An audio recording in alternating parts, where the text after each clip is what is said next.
Good morning. I want to thank everybody who joins us. My name is Hola Tamanova, and I'm happy to see all of you here in Ukraine Media Center Ukrinform. Today we will be talking about a very important topic. It's been 10 years of the war, and today is day 447 of the full-scale invasion of our homeland by Russian aggressor.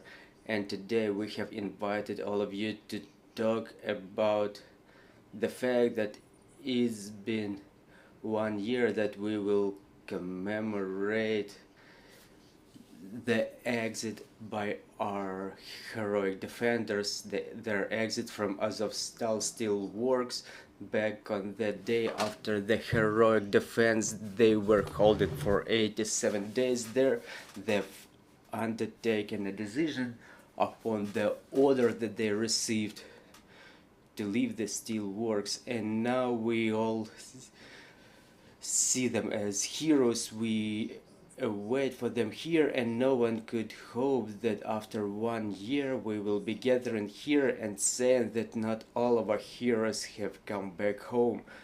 A large fraction of them still remain in captivity. We all take a lot of effort, including the families of our heroes and the government, our civil organizations. We all fight to have them brought back home. So how this year has passed for the relatives of our heroes? This is what we will be talking about today here, about those whom we were able to bring back, and about those who are still unfortunately in captivity.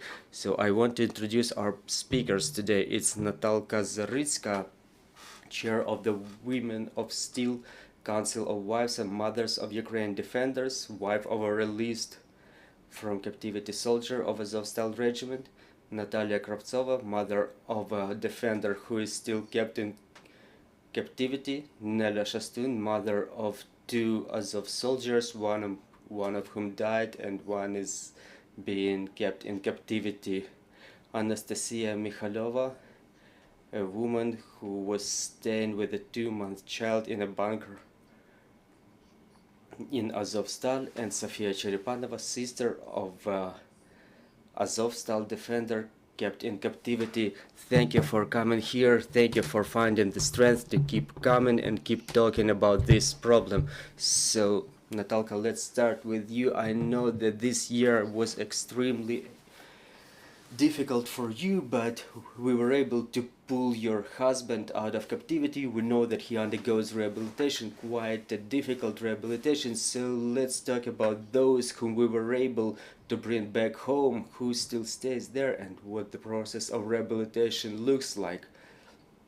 Specifically on this day 1 year ago, 4 regular women, I mean us, we addressed the whole world, standing in the official residence of the president of Turkey, Recep Tayyip Erdogan, and we were asking for the extraction of Azovstal defenders to the third country. That was a gesture of desperation, because it seemed like the triple encirclement by the prevailing enemy. What can be worse than that? However, now we are convinced that it's not so, because instead of extraction, our heroic defenders of Mariupol Kherson were forced to so-called evacuation, which resulted to be a terrible incessant captivity in the hands of a most cynical, most violent and cruel enemy. A year ago, no one could imagine that our guys are about to survive and someone not to survive. That total famine, when the most valuable present for a 50 years anniversary is 2 pieces of bread. The deadly cold, when the people have to wear socks one by one to avoid freezing, and inhumane tortures, the easiest of which is 16 hours standing in a dense chamber, incessant beating, and so on. Within 12 months, we were able to bring back only 20% of the defenders who were about to pay with their lives to defend the garrison until they received an order from their top level command to give up weapons and to give up just to save their lives. The Azovstal defenders were the only ones who received an order like that. It was about 2,500 people who left Azovstal back on that day. Within this last year, we were able to bring back only 500 of them, which means that about 2,000 men and women are still in the hell of captivity. And together with them in this limbo are their families. Back in March last year, there was a big exchange of Azovstal defenders. The defenders who were staying 4 months in captivity were back then. Everybody knows about their condition, their health condition. In average, it's minus 40 kilograms of weight. The beaten spine, traumatized kidneys, knees, loss of sight, loss of hearing, loss of sensitivity of their limbs, and psychological trauma. And that's not an comprehensive list of their traumas. Later on, we were able to bring 45 more defenders. The way they looked, well, we can evaluate it by the pictures posted in the open sources, but the people who used to be healthy and strong, they lost their health that no one ever will bring back to them. So looking at the proportions of those who were exchanged and those who are left in imprisonment, we can say that the enemy cannot reconcile with the fact that Ukraine has such brave people, and this is why they refuse to exchange them. They try at least somehow to have their revenge, ignoring the standards of international humanitarian law and neglecting the Geneva Convention on behavior with the prisoners of war. Meanwhile, Ukraine adheres strictly to those standards regardless of all the atrocities by the occupiers. Unfortunately, the war still goes on, and in the information ocean of those events and circumstances, it's easy to lose the most important thing, that Azovstal was the fortress against which the ambitious plans of the enemy were broken, thanks to the dedication of its defenders.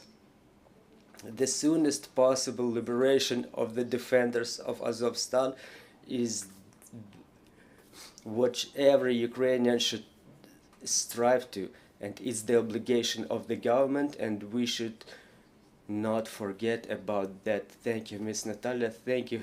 It's really our obligation to thank with everything that we can to the men and women who fight heroically on a daily basis. We understand what kind of enemy we're all facing. Maybe we've all spent this night sleepless. We were feeling the power of the enemy, his cowardice, how they target the civilians during the night. Well, Miss Nataliia, please join our conversation. We know that it's been a year that you're fighting to have your son brought back. Do you have any information about him? What is going on with him over there? I want to remind everybody that unprecedented defense of Mariupol was going on for 86 days, from 24th of February until 20th of May, year 2022, when the last defender of the Azovstal fortress, when the last fighter of Mariupol garrison, upon the order of a high military command, left the area of the steelworks. And after a couple of days after the beginning of the full-scale invasion, Mariupol ended up in the encirclement. The area of the city, together with the suburbs, is about 200 square kilometers, and about from 7 to 8,000 of fighters took up the arms to defend the city. They belong to different branches: National Guard of Ukraine, the Azov Regiment, the Marines, and the commanders of Azov took up the command of the city, and the Azov Regiment became the avant-garde of the Mariupol garrison. The situation was complicated by the fact that there were about 400,000 civilians remaining in the city. The civilians who ended up in the epicenter of the battle, and they were not able to leave the safe city since the occupiers blocked the city and people were left in a trap. They were blocked in the city. The civilians were dying in whole families. They were lethally injured and dying because of the absence of any medical assistance. In fact, from the very first days, the logistic ways to Mariupol were cut, and Mariupol garrison was violently fighting the enemy under conditions of lack of food, ammunition, and medicines. And without any reserves of personnel, and since the fighters were dying or injured during fights, there was no one to replace them in their positions. And this is how it was going on for the whole period of 86 years, the incessant fight. And the most horrible is that Mariupol garrison was not able to evacuate the injured ones, and they died in throes in the bunkers among the hundreds of those doomed who knew that there will be no help coming. The military medics of Mariupol were working 24/7 beyond human capabilities. With their bare hands, they were doing incredible things. They were trying to save lives of the people who were almost doomed, but unfortunately there are no gods either. And each of them is an example of a personality and a desperate dedication, and those people are being kept in captivity now too.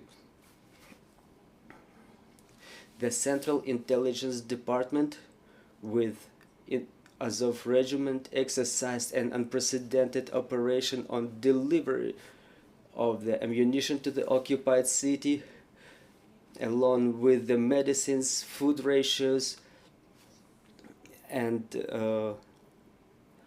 other products by helicopters.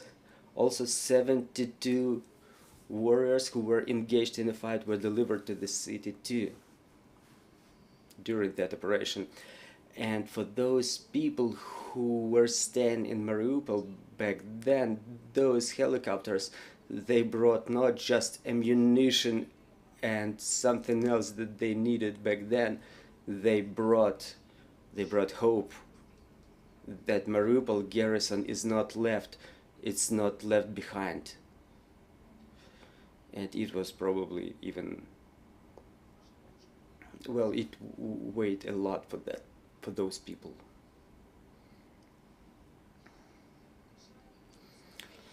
Unfortunately, this road of life through the sky, through the occupied territory, it existed only for 10 days.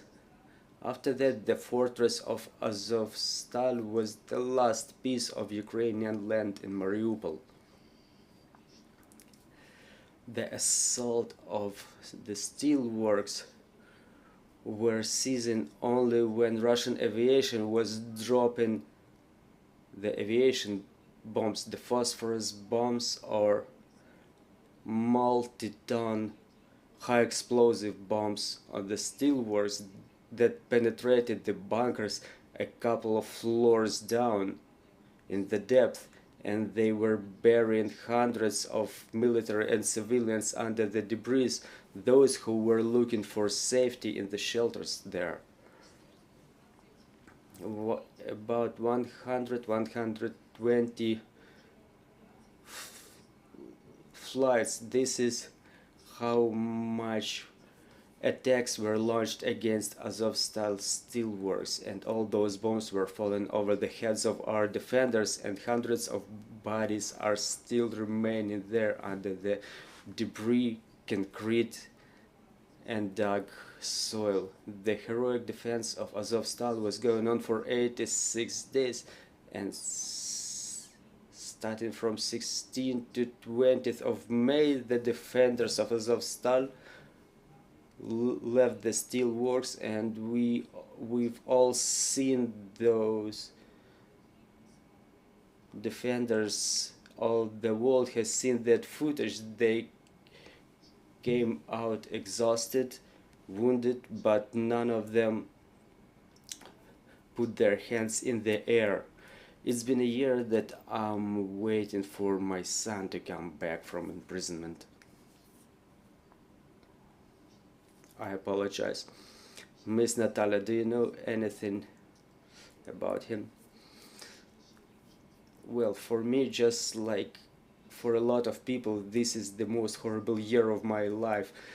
The year of fear, of horror for the life of your close ones, and only the faith that he comes back home is something that gives me strength to get up from my bed daily and to do everything I can, and even the things I cannot, to bring him back. And the most horrible phrase,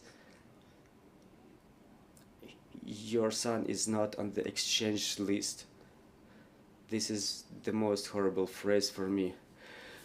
Miss Nelya, both of your sons, they were facing the full-scale invasion in Mariupol, so please, the floor is yours.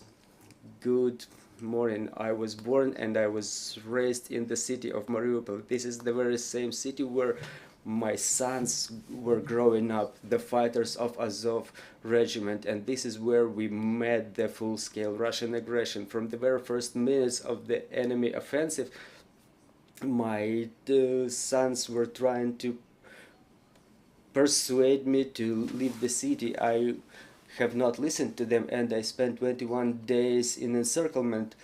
The city was shelled on a daily basis by MLRS mortars,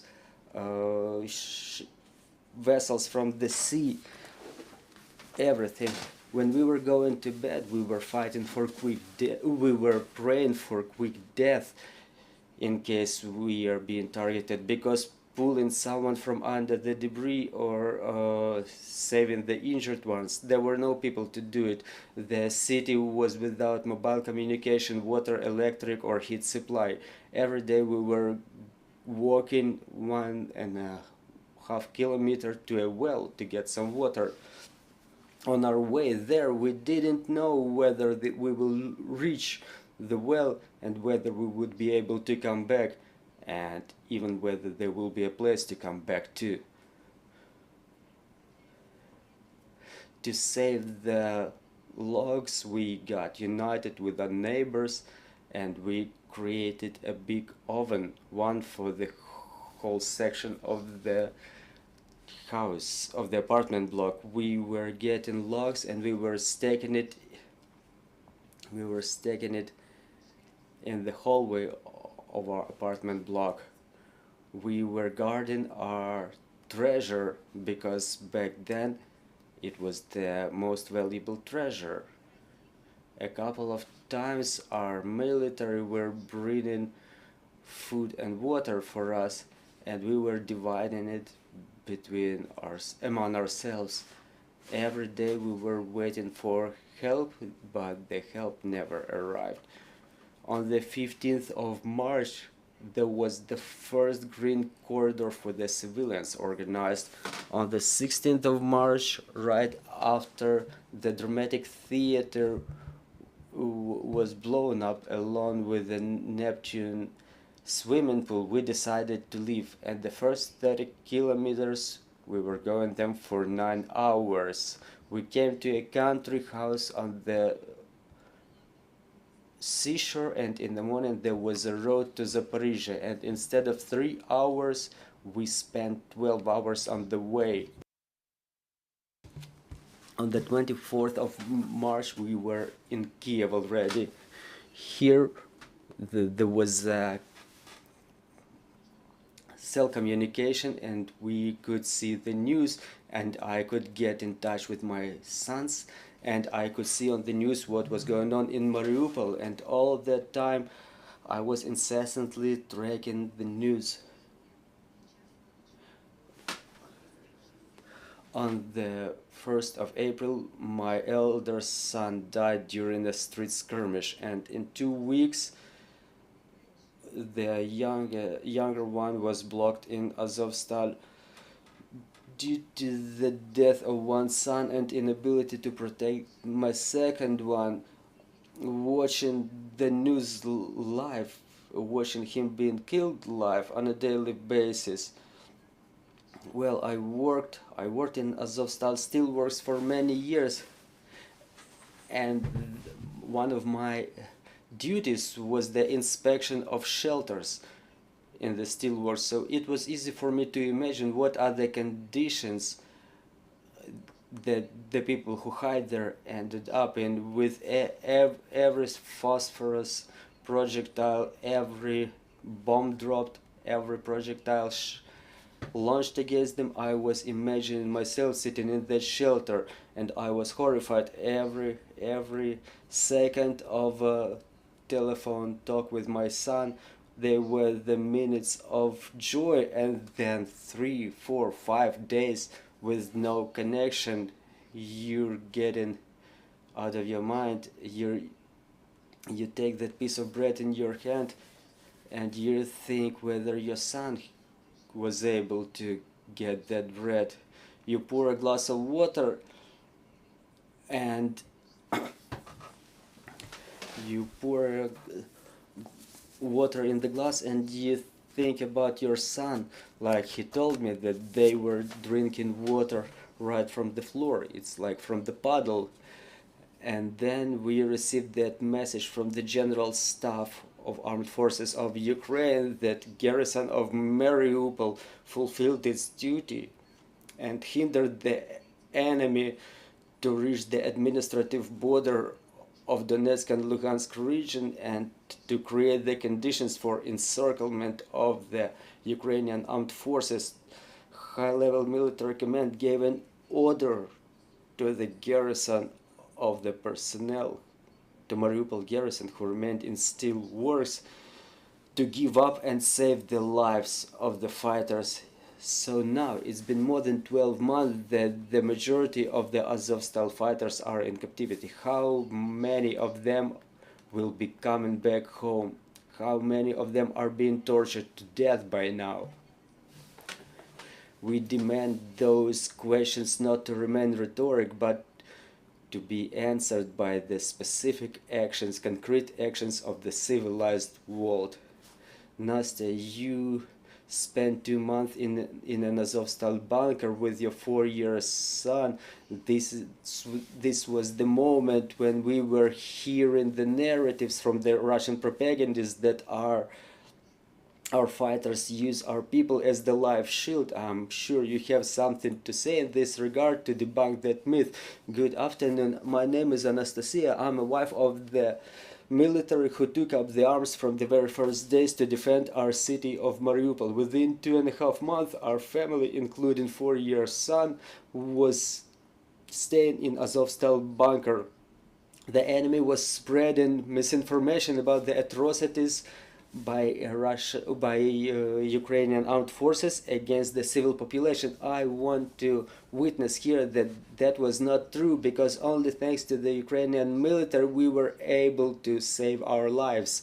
My husband with his brothers in arms was helping us and other civilians who had to save their lives in the bunker too.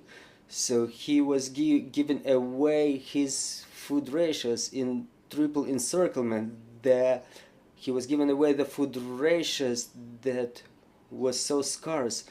My son was staying in a closed bunker without single ray of light every night, going to sleep. We were saying goodbye to our lives. We were hearing the Azovstal steelworks being bombed, and only the instinctive desire to save the life of my son was something that was giving me strength to carry on, and we survived.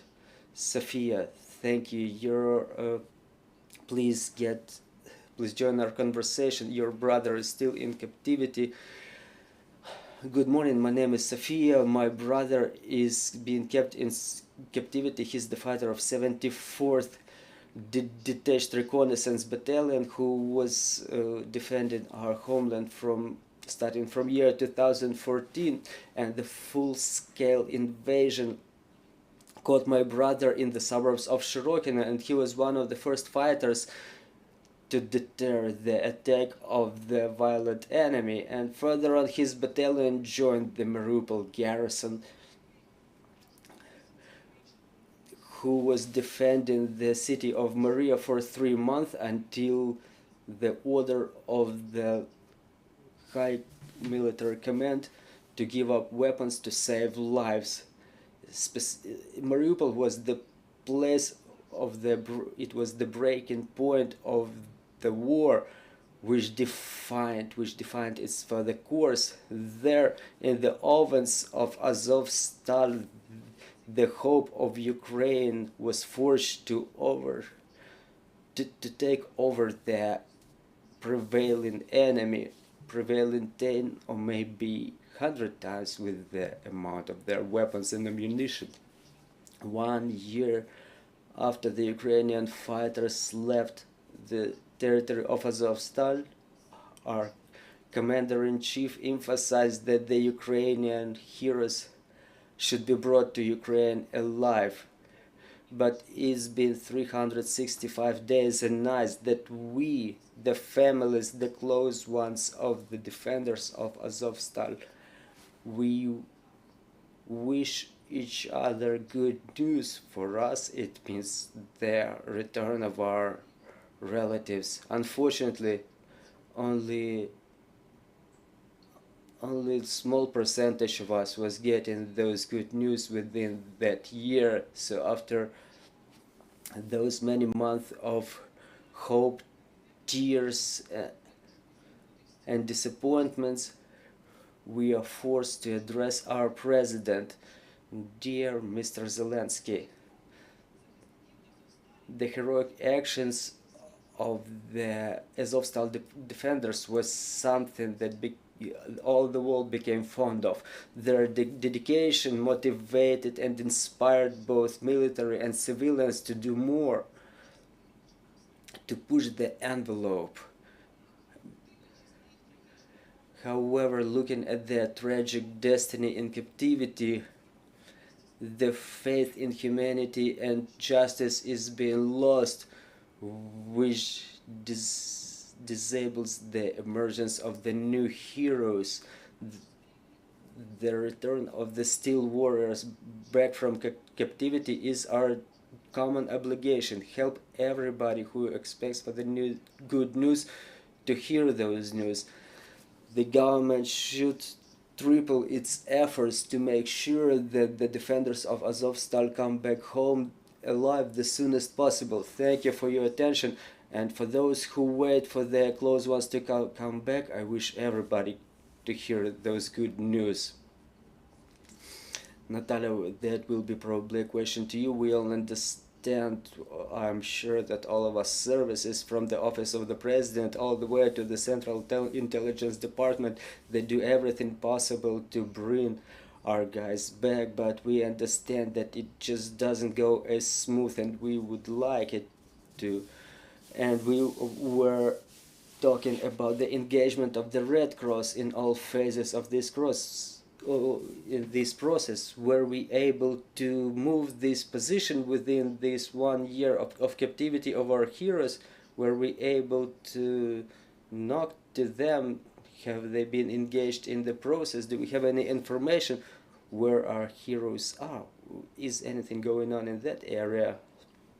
Well, you know, a year ago we were convinced, and now this faith is reinforced, that only with the joint effort we can overcome the enemy and bring our defenders back to save their lives. And I appreciate the presence of every journalist here. Thanks to you, you were covering the events, something going on in Azovstal. This is thanks to what the enemy did not destroy them back there and back then. And right now, your close attention and coverage all over the world of the circumstances going on in the Russian torture chambers, this is something that helps to save the lives of our prisoners of war. I'm convinced that now our government is doing everything they can to bring back our defenders, but the Russians, they neglect the standards of the international humanitarian law. They do not comply with the Geneva Convention on acting with the prisoners of war. And now we need this joint effort. You know, the international agencies, they, in my opinion, they want to do better, but they just cannot make it on the level that it is necessary now. And mostly the information about those who are still there, we receive that information only from those who got liberated. Meanwhile, according to the Geneva Convention, we should be aware even about the smallest movement of our defenders, about their condition. We have to be in touch with them.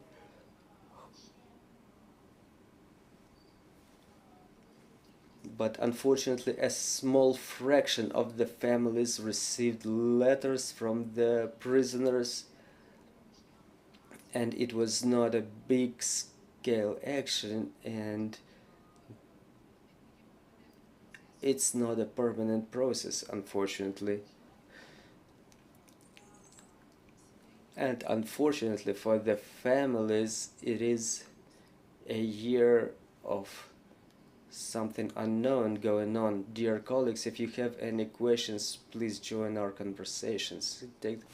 Media. A question I've asked in this discussion before that I think is very important for journalists and others is that when we get news, which is always good news when we get prisoner exchanges, there are times we will reach out to the families that we do know, and it's a very difficult question to ask because we know we're going to hear, unfortunately, often that there is no new news for mothers, wives, families, and how would you request that journalists and other people engage in that? Sometimes I just simply ask, do we have any news today? And when we are told no, we just carry on to the next moment. But I think it's a very sensitive concern because it sort of reinforces the stress of lack of news, or like I had this last week, sometimes there's finally a confirmation, at least, yes, my husband has been identified, he is in captivity, we now know that.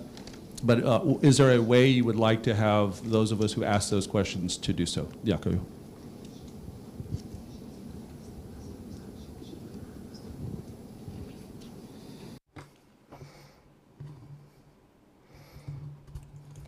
Who can answer this question?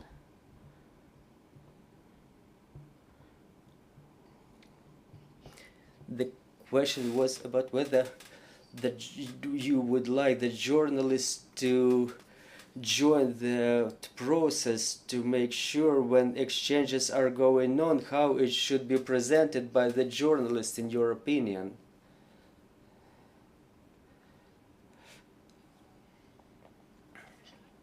Unfortunately, our defenders, they are being liberated in a condition when they cannot adequately evaluate, assess the reality for a long time.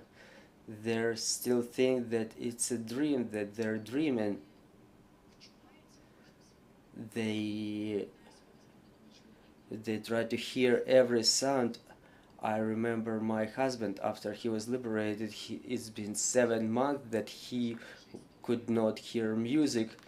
It was our first story. I had an apple in my bag. He was smelling it for like three 3 minutes. He was petting it, hugging it, looking it, and then he's eating it all together. When he was drinking coffee, he knew what he was doing. He was smelling every note of a smell. I think that the journalists have to be present, but somewhat segregated, without interviewing during the exchange of the liberated defenders, because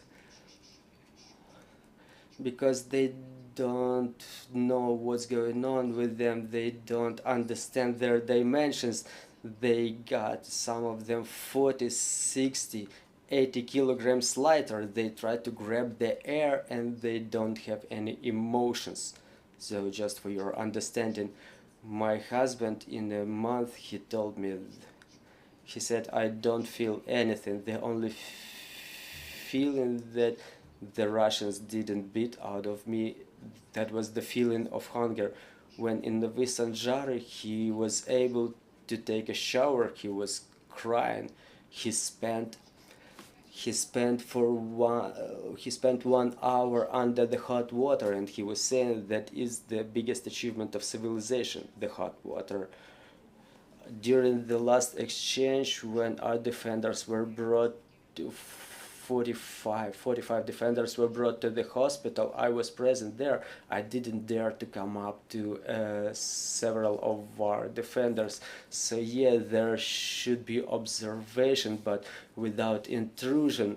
Later on they will come to their senses and they will tell you everything.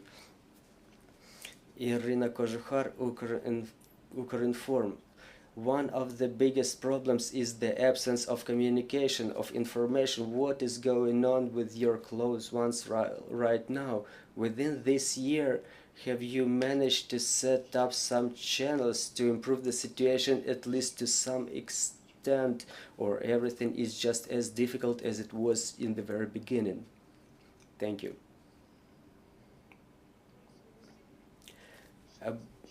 I first heard about the destiny of my son back in March when his commander was liberated.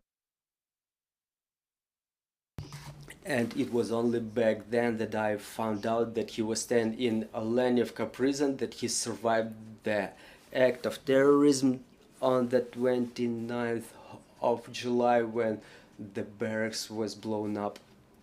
And that was the first news from him, so to say, from the 20th of May until the 21st of September.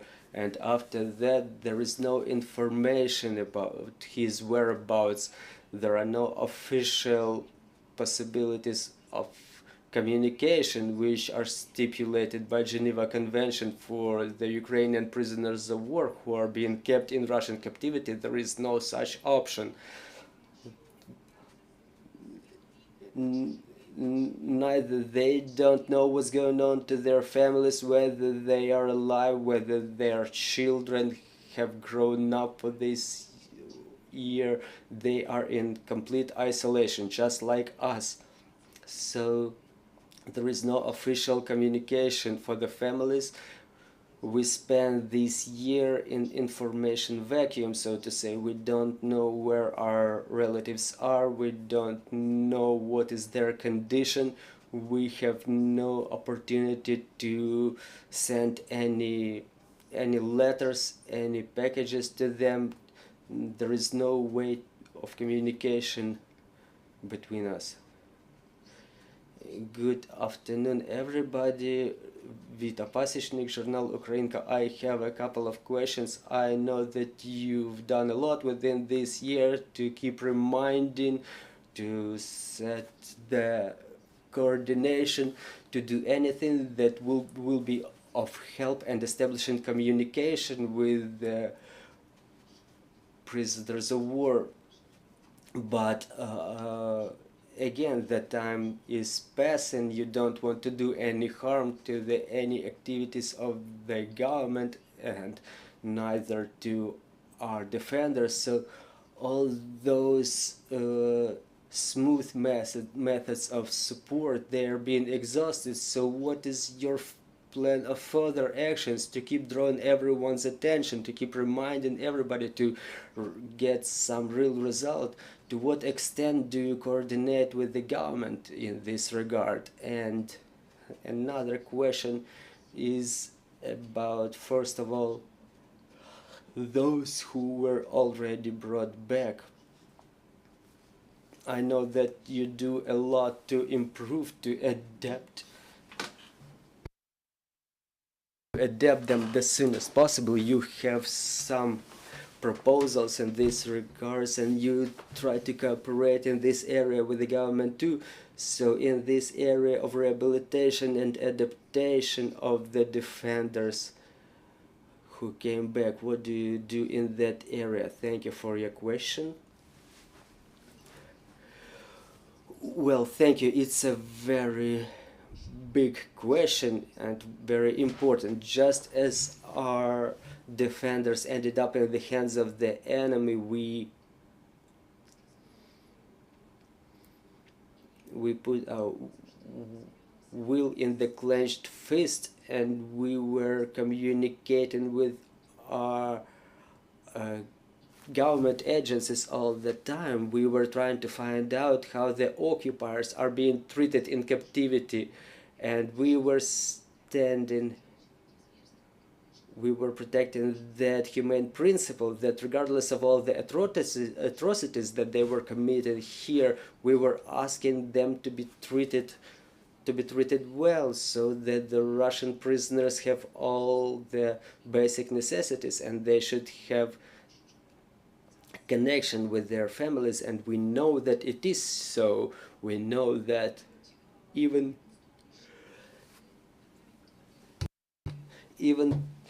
the animals, they mimic the treatment, and we keep hoping that Russians who try to position themselves as people who adhere to some standards, some humane standards, that this process will be mirrored. We learn to transform our pain and tears into action. We keep acting. We support our armed forces. We know that a lot depends on the situation in the front lines. We make food rations for the guys in the trenches. We coordinate our activities with the Office of the Commissioner for Human Rights and the Office of the President, all those who take part in the negotiations to get our guys brought back. But we're also convinced that without support of the world, international organizations, there will be no full-fledged result that we are aspiring to. As to the rehabilitation, we insist on having the status legally assigned, like the status of the liberated prisoner of war.